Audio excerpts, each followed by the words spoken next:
And what that means is when these bloodline families go into positions of power, what we're actually doing is seeing these entities go into those positions of power.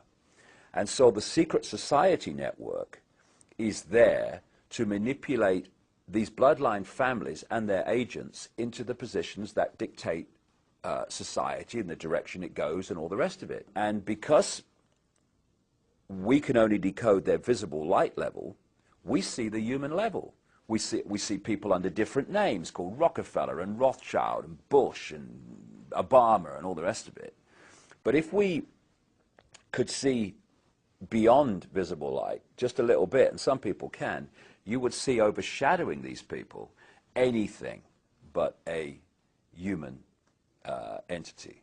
And it's these entities that have passed through what we call history, and they have been the cement, the guiding force that has brought this conspiracy through to the present day. Because people have asked me in the past, quite rightly, I understand it, why would someone give their life to this conspiracy, this global takeover, in 1500 or 1650 or 1820, when they knew they were never going to be around to actually see it happen, which is what they're trying to do now, playing the cards they're playing now?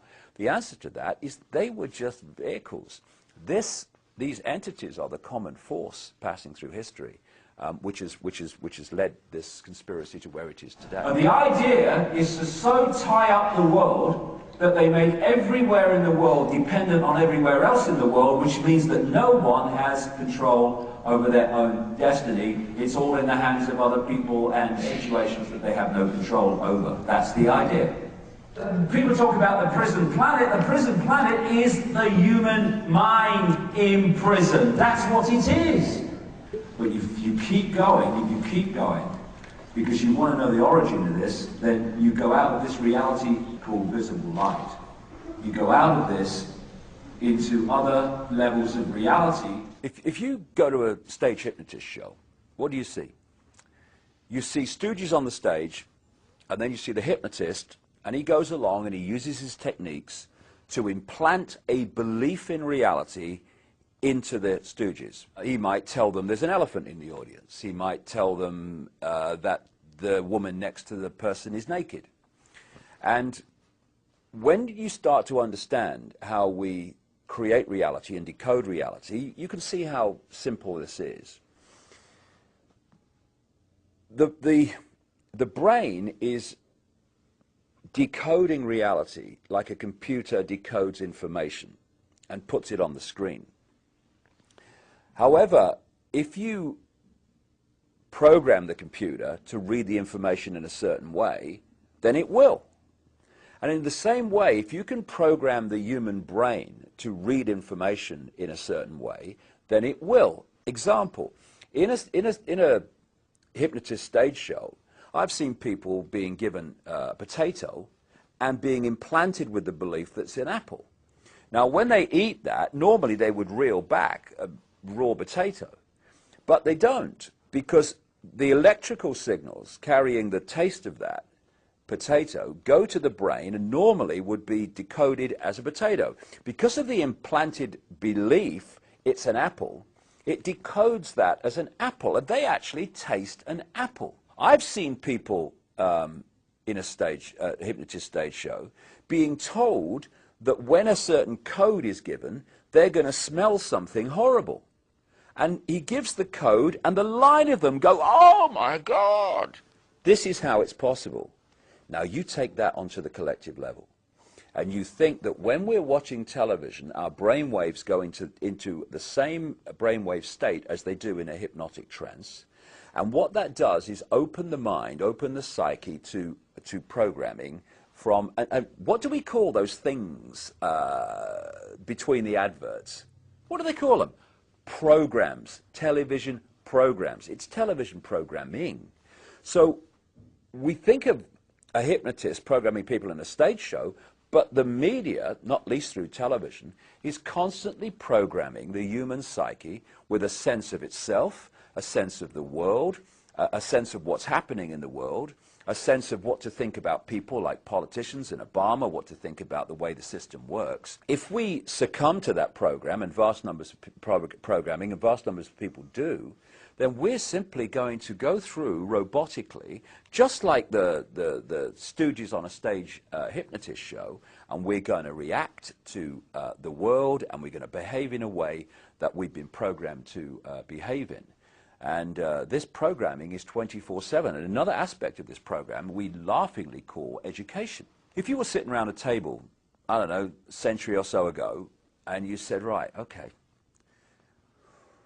we want to turn out children as the adults we want them to be, so they're easily controllable, they're easily manipulatable, and they'll see the world and themselves the way we want them to see it. Now, any ideas around the table how we could do this? Someone might say, well, I'm not sure they'll have this, but I'll tell you what would be perfect. We take the children from their parents at a very, very early age, and throughout their formative years, up through school and college and university, we have control of what goes into their heads, into their minds, like at least 5 days a week, most days of the year. That would be perfect, because we turn out almost everyone to see the world the way we want them to see it. Well, that's exactly what they've done. And now we're having Obama talking about having American children at school for longer and all the rest of it. And it's all part of the process of, A, giving the children more time under the state's control and influence than the parents, and also having more time to program the young people to see the world and become the adults that they want them to be.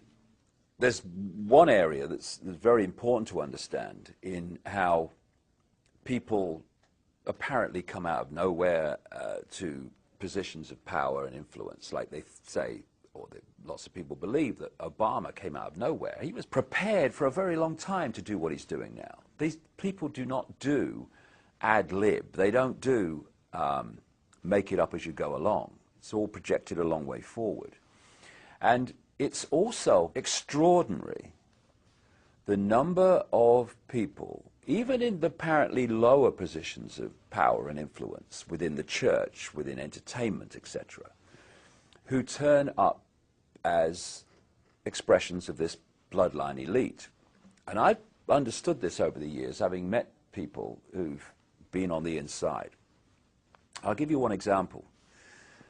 I communicated with a guy who lives in America now, living under another name, but he was an unofficial Rothschild. His father was the guy who started the Rothschild wine estates in France.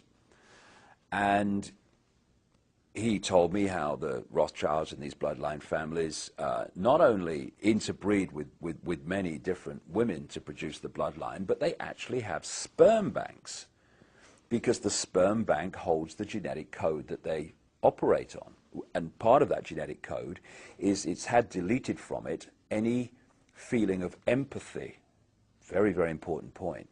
These people do not have the ability to empathize with the consequences for others of their actions. So 3,000 dead on 9/11, well, there's no emotional consequence at all, because that ability to empathize, which is a fail-safe mechanism of human behavior, has been deleted from the genetic structure, purposely. But this man, who was an unofficial Rothschild, one of thousands and thousands, this guy was telling me, who were produced by the breeding programs and the artificial breeding programs, was designated a specific role, and that was to have a position within the Christian church, even though they were all practicing Satanists, and undermine it and dictate its direction from within.